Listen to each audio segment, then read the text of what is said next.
Bueno,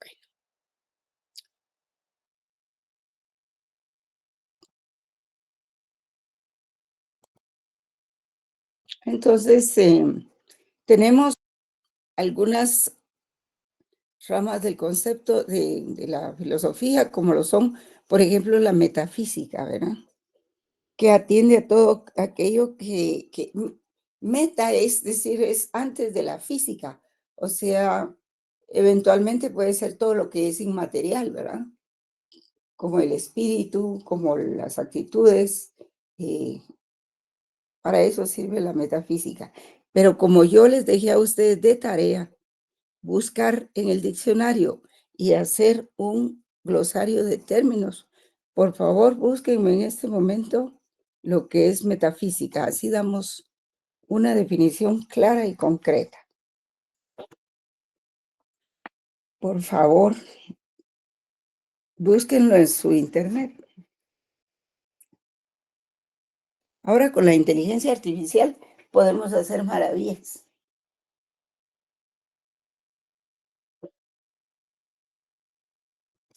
Pues la metafísica se encarga del estudio de la naturaleza, ¿verdad? De cómo se encuentra estructurada, qué la compone y los principios esenciales de la realidad. Porque todo tiene sus principios, ¿verdad? Por ejemplo, si los cuerpos, por ejemplo, si el agua hierve a 100 grados, es porque tiene un principio y es un principio natural, ¿verdad? No es inventado. Eh, ¿Alguien lo tiene ya? Buenas noches, licenciada. Sí, Buenas ya noches. tengo acá. La metafísica es una disciplina filosófica que estudia el ser y al no ser. Además, es una de las ramas más antiguas de la filosofía que en sus inicios no distinguía una rama de la otra. Y dice también que examinaba o examina tanto al ser físico como al ser inmaterial.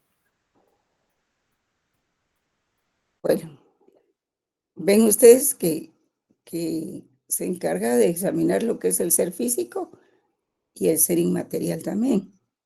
Entonces, sí, muchas gracias, compañero. ¿Hay alguien que levantó la mano? Saulo Velázquez. ¿Quería decir algo, Saulo? Sí, ¿Cómo? licenciada, era porque había encontrado la definición en internet. A ver, proporciónenla, por favor. Dice la metafísica es una rama de la filosofía que estudia la naturaleza del ser, la existencia y los principios fundamentales de la realidad.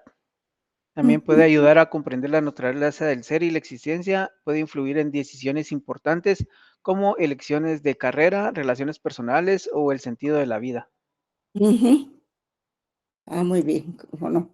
Muchas gracias. Pues ven ustedes que ahí hay varias definiciones de metafísica, ¿verdad? Entonces, eh, también hay un objetivo de la metafísica, que es alcanzar una mayor comprensión empírica del mundo, tratando de conocer la verdad más amplia del porqué de las cosas. Y la metafísica se apoya en tres interrogantes, ¿verdad? ¿Qué es ser? ¿Qué es lo que hay? ¿Por qué hay algo? Y no más bien la nada. Muchos se preguntaban, ¿qué es la nada, verdad? Pues es la ausencia de algo. Pero ¿y la nada? Entonces, ¿qué es? Y la nada nadea, decía. ¿Verdad? Entonces, pues hay muchas cosas ahí. Em, lo cierto es que es una de las ramas que informa a la filosofía en general, ¿verdad? Vamos a pasar a la nociología. La nociología es una disciplina muy importante, quizá es toral, es la disciplina más toral para la filosofía en general. Algunos la dividen, ¿verdad? Por ejemplo, aquí este autor dice que la nociología se asocia con la epistemología. Y aquí está, al igual que la nociología, se enfoca en el estudio del conocimiento, ocupándose de problemas como los hechos de tipo histórico, psicológico y sociológico, que conducen a la obtención del conocimiento, así como los juicios por los cuales se les da validez o se los rechaza. Entonces dice que la nociología posee 3 clases de conocimiento. El primero dice es el conocimiento proposicional. Este conocimiento se encuentra relacionado con la proposición de saber qué. Por ejemplo, todos saben que 2 más 2 son 4. Sabemos que la Luna orbita alrededor de la Tierra, o que se tiene un dolor de cabeza, un dolor de muelas, o que tenemos una enfermedad. O sea, cada uno de estos conocimientos son diferentes entre ellos. Sin embargo, todos tienen en común que son conocimientos basados en una proposición. A ver, jóvenes, encuéntrenme la definición de proposición, por favor. Aquí no basta solo con mencionar las palabras, hay que saber de qué se tratan. ¿Alguien tiene ahí en el diccionario de Google una Yo, definición de ya, preposición? Sí.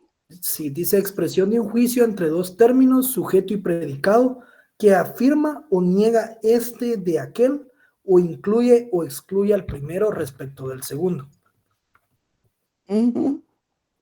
Ah, bueno. ¿Habrá alguna otra definición por ahí? Es que esa quedó un poquito corta. Buenas noches, licenciada. Buenas noches, compañera, mucho Fíjese que gusto. tengo otra definición que dice que en lógica una proposición es un enunciado que se puede evaluar como verdadero o falso. Ajá. En lingüística es una relación que se analiza desde el punto de vista semántico. ¿Podría repetir eso último si me hace el favor? Claro que sí, dice que en lingüística es una relación que se analiza desde el punto de vista semántico. Ah, bueno, esa es una proposición. Bueno, sí, se utiliza mucho en gramática, ¿verdad? En gramática nos enseñan lo que son las proposiciones.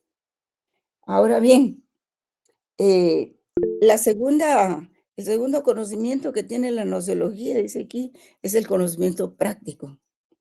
Vamos a ver a qué se refiere. Este conocimiento se encuentra vinculado a la expresión no saber qué, sino saber cómo. Y se obtiene al contar con las destrezas necesarias para realizar una acción. Por ejemplo, se dice que las personas saben cómo redactar una carta, saben cómo amamantar a un bebé o saben cómo andar en moto. Entonces, ahí ya estamos en otro nivel de conocimiento. Y el último es el conocimiento directo, que se encuentra vinculado con la expresión conocer. Y es aquel conocimiento que se obtiene de los entes.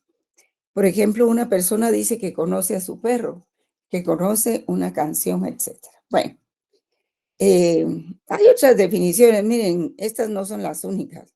Hay muchas definiciones de lo que es sociología, pero yo quiero decirles que en el proceso de conocimiento existen 2 tipos de conocimiento, que es, por ejemplo, el conocimiento empírico, que es el conocimiento cotidiano, el conocimiento ordinario que le dicen, o sea, el conocimiento que nosotros practicamos todos los días, tenemos todos los días. Nos levantamos, tomamos nuestro carro, desayunamos, nos vamos al trabajo y vemos un montón de cosas en el tránsito. A veces hay accidentes, a veces no. Entonces, eso que nosotros hemos visto, pues es nuestro conocimiento cotidiano, lo que vemos por nuestros ojos, oímos y todo eso, que no requiere mayor análisis. A veces sí requiere un poco de análisis. O también el conocimiento que leemos en los periódicos, ¿verdad? Y también está el conocimiento eh, epistemológico. Entonces, el conocimiento cotidiano, el de diario, se llama doxa, ¿verdad? O conocimiento empírico. Y el otro conocimiento que es científico, que está formado por epistemes, o sea, verdades científicas, es la otra parte del conocimiento. Entonces hay 2 caminos, hay 2 formas de adquirir el conocimiento, ya sea en forma empírica o en forma epistemológica, ¿verdad? Yo creo que ahí no hay duda, ¿verdad? Queda claro. Después lo vamos a volver a ver. Hay otras ramas de la filosofía en general, ¿verdad? Y, por ejemplo, la lógica, que es la ciencia de los fundamentos de la inferencia válida y la demostración. A ver, pueden buscar en el diccionario qué es inferencia.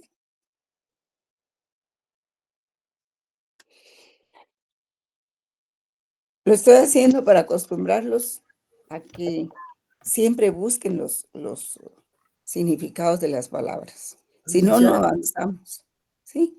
la inferencia es un proceso de razonamiento lógico mediante el cual se obtienen conclusiones a partir de información o premisas disponibles. En otras palabras, dice que es la capacidad de deducir o extraer información nueva a partir de lo que ya se conoce. Ah, muy bien, sí. Muchísimas gracias, sí. A eso está claro, ¿verdad? Nosotros inferimos que el curso de filosofía va a ser un poco difícil, probablemente, ¿verdad? O que el curso de filosofía impone mucha lectura, ¿verdad? Esas son inferencias de, de conocimientos anteriores, se extrae uno nuevo. La lógica, pues realmente la lógica nos enseña a pensar, jóvenes. Y a veces las proposiciones de la lógica, para ella no basta no es necesario que las proposiciones sean científicas. Lo que importa en la lógica es que sean válidas, ¿verdad? Vamos a ver.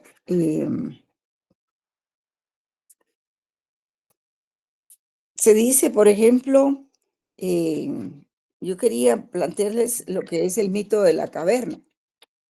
El mito de la caverna, pues, en primer lugar, es originario de Platón, en el año 427-347 antes de Cristo, y consiste en que unas personas están sentadas en lo más profundo de una caverna, atadas de espaldas a la salida.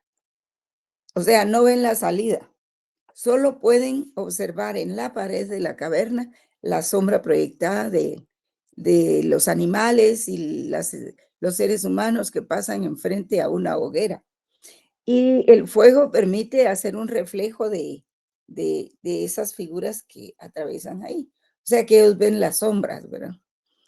Y es lo único que sus sentidos les permiten. Pero esas cosas que ellos ven, pues es una percepción engañosa. Y entonces hay, hay alguien que se escapa de la caverna y sale a la luz y se da cuenta que existe un verdadero mundo.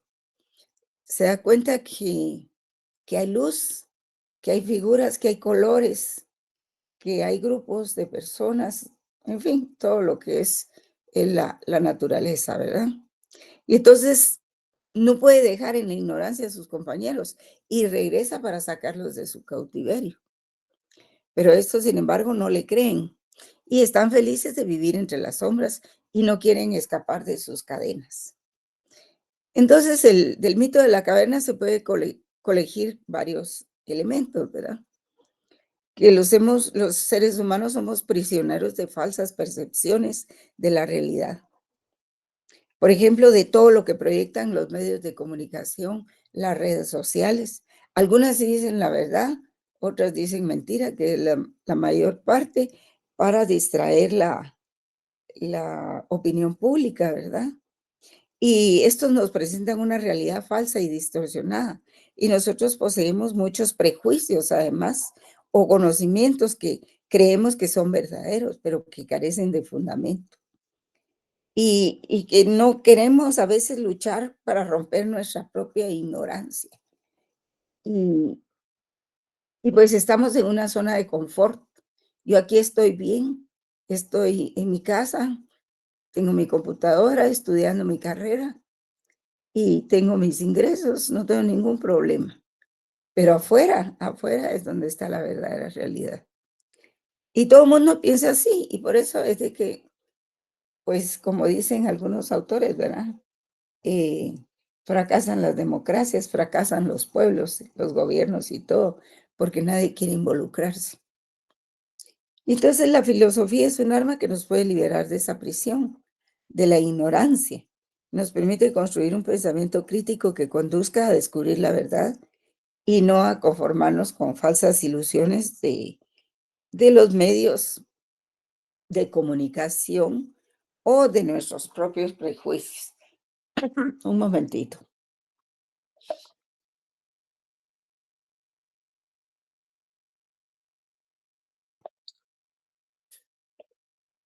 Es decir, estamos en nuestra zona de confort y de ahí no nos queremos mover. Hay quienes ya tienen una carrera y pues como todo mundo estudia derecho, pues se van a estudiar derecho también, ¿verdad? Y entonces, por supuesto que cuando se decide liberarse de esos prejuicios, el proceso es doloroso, no es fácil, ¿verdad? Estamos acomodados a las falsedades y nos resistimos a cambiarlas. Y por ello se puede comparar con la iniciación filosófica como la metamorfosis de la oruga. Ustedes han visto ahí a los gusanitos, las orugas que andan caminando, andan comiéndose todas las hojas de las plantas, pero de repente vienen, suben a la pared y se cuelgan. Y entonces empieza un proceso de renuncia a ese confort, a esa comodidad, que es doloroso eventualmente, pero que conduce a una identidad más plena, que es cuando ellos rompen la oruga y se convierten en mariposas. Pues ese es un poco el mito de la caverna, ¿verdad? El querer enterrar los ojos y la cara como el avestruz y no querer ver cómo son las cosas y menos luchar por eso, ¿verdad? Entonces, pues el autor dice que efectivamente todos a estas alturas y ustedes que ya están en noveno semestre ya cuentan con alguna filosofía, no son ignorantes de la filosofía completamente como, por ejemplo, un chico de primaria, ¿verdad? Y que eso ya tenemos el germen dentro de nosotros y ese germen nos aporta convicciones básicas y nosotros reflexionamos de que existimos porque existe un mundo real, porque además de nosotros existen otras personas. Y el sentido común nos permite reflexionar a partir de nuestra interacción con y en el mundo. Y sin embargo nos atenemos solo a nuestro conocimiento sobre la realidad, que seguramente será muy limitada. Solo sabremos sobre la parte del mundo que habitamos.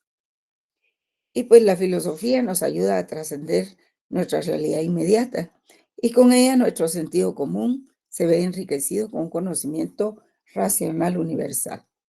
Además, el sentido común puede engañarnos. Los datos que aporta la experiencia o la costumbre pueden ser falsos o limitados, ¿verdad? Por ello, al asumir una actitud filosófica, superamos las limitaciones y los errores a que nos puede conducir el sentido común. Ofrecer una definición cerrada de esta disciplina sería traicionar su esencia misma, ¿verdad? Y, y algunos filósofos pues describen que existen ciertas características fundamentales en este proceso, ¿verdad? Y uno de ellos es el conocimiento crítico. La actividad crítica pone en duda su conocimiento cotidiano, lo enjuicia, o sea, lo somete a juicio, a evaluación, y está abierto a cambiarlo. El filósofo tiene una gran capacidad de reinterpretación gracias a su tendencia a la observación y al análisis. La filosofía es también desmitificadora, es decir, combate los mitos. Los mitos no existen en filosofía, pues tiende a liberarnos de prejuicios, mitos y conocimientos falsos y sin fundamento. La filosofía también implica la necesidad de tener una certidumbre radical, o sea, una certeza, certeza en lo que conocemos. porque no se conforma con respuestas superficiales. Examina con paciencia cada respuesta, descarta aquellas que no son satisfactorias y solo se satisface cuando encuentra respuestas que le ofrezcan una certidumbre radical acerca de su interrogante. Y también la filosofía intenta establecer los verdaderos fundamentos sobre los que se erigen nuestros conocimientos. Trata de ofrecer una visión total o universal, aunque la interrogante surge de un hecho fortuito o causal al someterlo a una rigurosa contemplación y análisis que conduce poco a poco a respuestas que vienen a, ¿cómo podría decir yo? No es criticar, no es analizar, que vienen a someter a juicio los cimientos más profundos de la realidad. O sea, y todo esto nos ayuda a adquirir sabiduría. Y de lo anterior se deduce que la filosofía es una forma de praxis social. Aunque es especulativa y racional, encamina siempre sus meditaciones hacia la solución de problemas reales con los que se enfrenta el ser humano, ¿verdad? Entonces, hay un problema filosófico muy importante, jóvenes, que es el de la libertad. La libertad se ve asediada de muchas formas. No necesariamente es estar en prisión, ¿verdad? Es, es que nos acoquinan muchas cosas. A veces nuestros padres nos acoquinan con algunos prejuicios. O después cuando ya somos mayores, no queremos pasar de cierto nivel de crítica o de conocimientos. Y entonces, pues la lógica nos enseña a pensar, ¿verdad? Y de ahí se derivan otra serie de disciplinas como la ética. La ética es muy importante, jóvenes. Y precisamente voy a darle un giro a los trabajos de ustedes, porque creo que mejor vamos a organizar grupos de 5 y el trabajo que van a hacer es analizar sentencias de la Corte de Constitucionalidad. Cada grupo de 5 va a analizar una sentencia de acuerdo a lo que es la lógica, la ética, la moral, etcétera. Vamos a hacer ese trabajo mejor. Creo que es más productivo y les va a dejar mejores frutos a ustedes. Bien, también tenemos la ética, que se encarga del estudio de la moral, ¿verdad? ¿Cuántas faltas a la ética se han cometido en todos los actos de la administración joven? ¿Cuántas? Y yo no digo que la administración sea perfecta, por supuesto que no, pero en su mayoría debería ser mejor, debería estar bien. El gobierno debería dirigir, pero, pero se ven tantas cosas. Entonces la ética se encarga del estudio de la moral, pero la moral aquí tiene algunas cuestiones que vamos a describir. Cuando se habla de la moral, generalmente, y esta es la diferencia entre moral y ética, generalmente nos referimos a la moral social. Por ejemplo, ¿qué pasa en nuestra sociedad? En general, no digo que algunos disientan, pero otros no. En nuestra realidad se rechaza el matrimonio homosexual, ¿verdad? La moral social nos dice que eso no lo permite nuestra sociedad, porque nuestra sociedad es muy conservadora, aunque hayan algunos que piensen lo contrario. Se trata de las mayorías. Esa es la moral social y a eso es que nos referimos en filosofía. eh, a lo que piensa el grupo, ¿verdad? Por ejemplo, pues tampoco ninguno está, o casi ninguno está de acuerdo con la corrupción, a no ser que la practique, ¿verdad? Pero a todos nos cae mal que se hayan robado el dinero de las carreteras. ¿Por qué? Porque nos tienen aquí todos apretados, no tenemos cómo salir. Los que salen a las 8, se presentan a las 8 de la mañana, salen a las 5. ¿Por qué tienen que salir 3 horas antes? Y a esa hora no se puede desayunar, ¿verdad? Y muchas de las necesidades fisiológicas cuestan mucho en esa hora. Entonces estamos prisioneros y esa es otra forma de limitar la libertad, ¿verdad? Entonces vamos a ver que la ética puede ser social también, pero puede dividirse. La moral es lo que piensa el grupo, ¿verdad? La moral social. Y la ética se dirige más, también es social, pero se dirige más a lo que piensa el individuo, en su interior, hacia sus adentros. Y esto depende de los principios, de la educación, de la originalidad o de la legalidad que el individuo conozca. Y así va a ser su ética. Por ejemplo, si yo por ejemplo, eh, sé que le debo 100 quetzales a mi vecino, me voy a poner de ejemplo, pero digo: "Ah, sí, yo le debo 100 quetzales a mi vecina, pero como no me los ha cobrado, no se los voy a pagar", ¿verdad? ¿Es eso un comportamiento ético, jóvenes? ¿Qué piensan ustedes?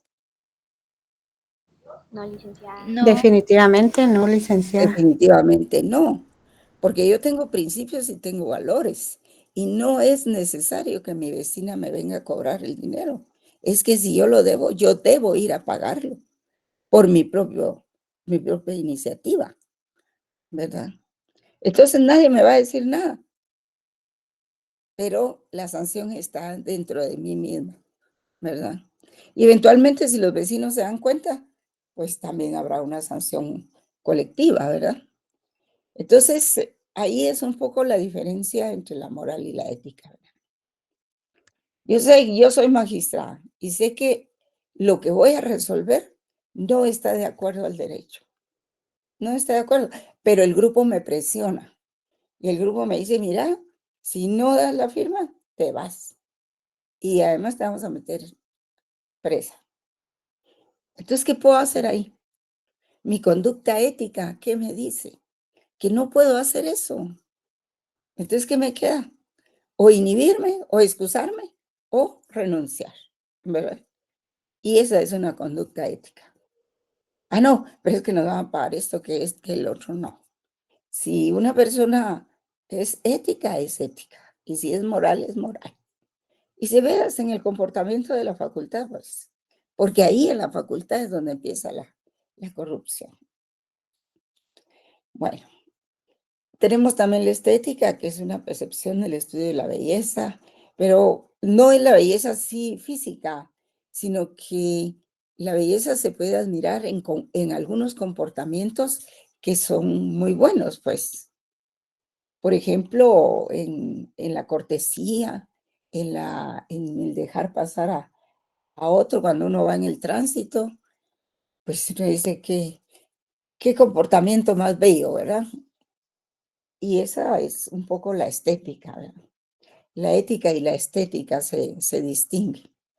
Tenemos también la antropología filosófica que investiga el origen y la naturaleza de la especie humana y determina el sentido de la existencia del hombre con los demás seres.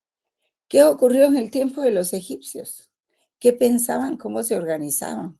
¿Por qué la razón de ser de esas formas de enterrar a los muertos? ¿Qué creían? ¿Cuáles eran sus dioses? En fin, todo eso lo estudia antros, hombre, ¿verdad? Lo estudia la antropología. Entonces tenemos la filosofía del derecho. Una vez que hemos visto todas las ramas de bueno, algunas, ¿verdad? No las he mencionado todas porque aquí nos podríamos pasar un semestre. Entonces, tenemos la filosofía del derecho. ¿Y qué estudia la filosofía del derecho? Pues los fundamentos filosóficos del derecho como orden normativo e institucional de la conducta humana. Así, en lo cortito, es que estudia los fundamentos filosóficos del derecho como orden normativo e institucional de la conducta humana. Y por eso es que el derecho también se le dice que es un fenómeno, que es un fenómeno que se da en las sociedades. Porque El derecho se da básicamente en el comportamiento humano y la filosofía del derecho estudia las conductas humanas precisamente. Es en la praxis social en que se da. Entonces, creo que esto ya lo habíamos visto, está 2 veces. Entonces, como teoría y crítica, como teoría crítica y como filosofía de la experiencia jurídica, la filosofía del derecho debate y cuestiona los fines que persigue el derecho, las funciones sociales que efectivamente cumple y los principios morales que la inspiran. Trata, pues, de las cuestiones filosóficas planteadas por el hecho jurídico, por la existencia y la práctica de las normas. Sí, el derecho siempre ha existido en donde existe el hombre, el individuo. Es inevitable que existan normas en donde hay individuos, sea la sociedad que sea, la época, el tiempo, siempre ha existido el derecho, aunque no le hayan llamado de esa manera, ¿verdad? Muchos le han llamado reglas nada más, ¿verdad? Y está relacionado todo lo anterior con la epistemología, la lógica y la argumentación jurídica, que la argumentación jurídica siempre ha existido, pero no se le conocía como argumentación jurídica propiamente. Y esa argumentación, ahora que ya la vemos técnicamente, pues sí, implica varias escuelas de la argumentación. Pero eso lo vamos a ver en su momento oportuno. Eh, esto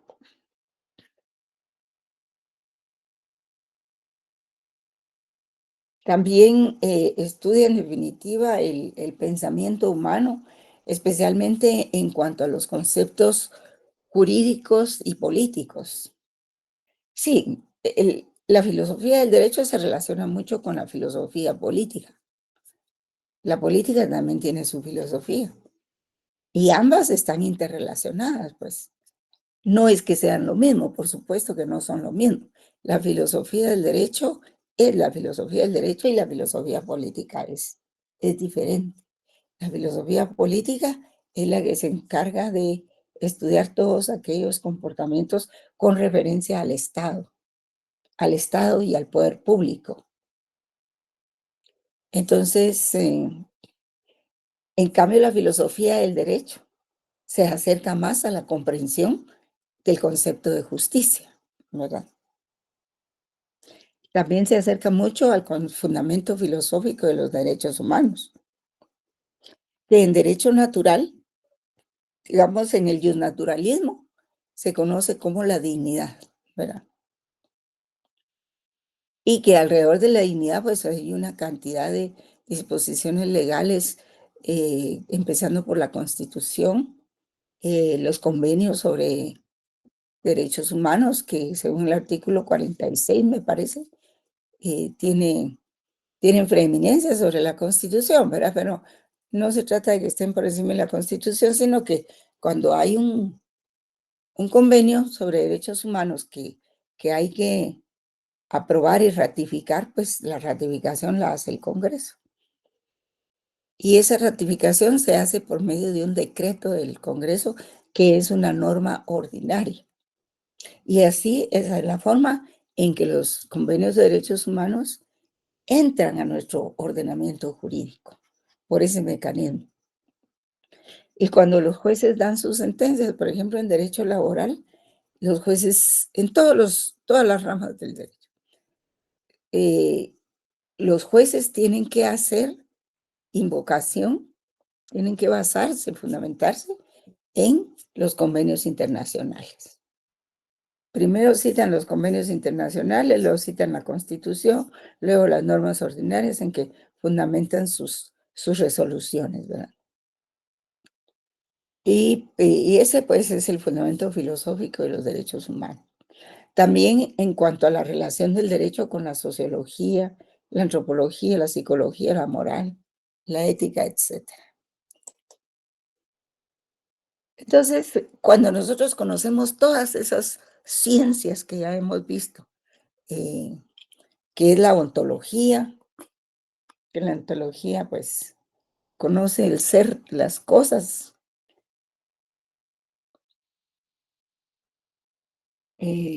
La axiología, que estudia los valores, que eso poco lo hemos mencionado. La ética, la moral, la antropología, la psicología, la lógica. Y dentro de toda esa maraña de cosas, surge la cuestión del derecho, ¿verdad?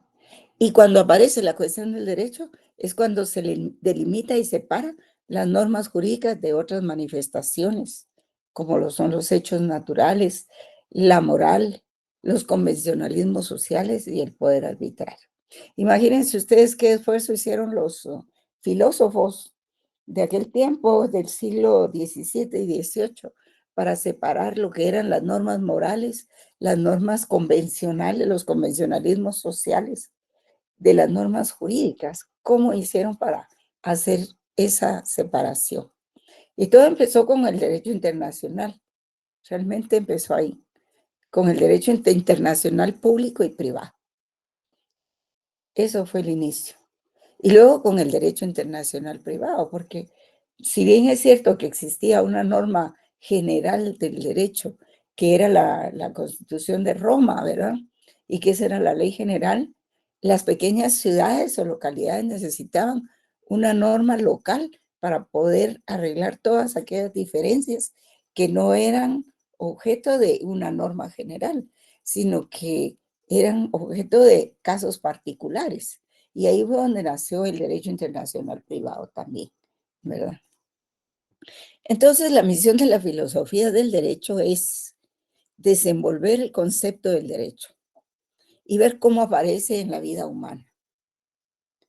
También lo es, en segundo lugar, la misión de la filosofía, enseñar en qué consiste la justicia y qué es lo que fundamentalmente constituye la idea del derecho. ¿Cómo puede triunfar en la práctica? ¿Y cuál es su significación para la historia de la humanidad del derecho? Y alrededor de eso se han escrito cantidades de libros, ¿verdad? Pero a pesar de que existe mucha bibliografía sobre el tema y a pesar de que hay muchas ideas y muchos conocimientos, no hay que perder el hilo, jóvenes. No hay que perder el hilo de la filosofía del derecho. Y entonces, porque también el derecho nos sirve para conocer cuál es la noción de la justicia. Porque si no nos encaminamos a esos valores, que es la noción de la justicia, en primer lugar, entonces, ¿qué estamos haciendo? ¿Hacia dónde vamos? Pues el derecho per se puede ser un conjunto de normas que no tienen nada que ver con la justicia, pero el derecho no es eso. El derecho debe buscar, su signo natural es buscar la justicia. Si no buscas la justicia, de nada sirve la norma, ¿verdad? Entonces, la noción de la justicia nace de la posibilidad de armonizar en nuestra mente, de un modo absoluto, todas las aspiraciones concebibles, ¿verdad? Entonces, tenemos al final, después de esto, porque esto ustedes lo van a encontrar en ese documento que yo les envié ayer, creo que ayer se los envié, que se llama Máximo Pacheco. Tiene una pasta a María. No sé si ya lo localizaron. ¿Se acuerdan? Ay, Sí, licenciada. Buenas sí, noches, ¿verdad? Lita, Buenas noches. que se llama Introducción al Derecho, ¿verdad? Cabal, sí. Es que tiene una parte que es filosofía del derecho, entonces yo escaneé solo esa parte de filosofía del derecho, ¿verdad? Lo demás es introducción al Que derecho. de hecho, perdón, que de hecho usted indicó las páginas de donde extrajo la información, ¿verdad? Exactamente, sí. Pero como es solo una separata nada más que está ahí en ese documento escaneado que les envié, ¿verdad? Y entonces, finalmente está Giorgio del Vecchio, que también dice que para estudiar la filosofía del derecho hay que hacer 3 investigaciones. Lo que es la lógica, investigación lógica, Pues que se refiere a la forma y el planteamiento del derecho, a las premisas y a las inferencias. Luego la investigación fenomenológica, que es estudiar el derecho como un fenómeno social, cómo se da y cómo se desenvuelve dentro de la sociedad. Y finalmente una investigación deontológica. Y o sea, el mundo del deber ser. Porque al principio habla de que, pues, el derecho como es, digamos, los juristas nos enseñan el derecho como es, ¿verdad? Como está escrito. Pero los filósofos nos enseñan el derecho como debe ser. Y eso es la deontología. Como pueden ustedes ver, quiere decir deber, ontológico, ¿verdad? Así es de que, y ahí está descritas esas 3 investigaciones. Si tenemos tiempo, las vamos a ver, si no, por favor, estudienlas, porque esa parte es objeto de examen. Bueno, jóvenes, ya no los quiero aburrir más y lo vamos a dejar ahí para tener un pequeño descansito. No sé si hay alguna pregunta, joven.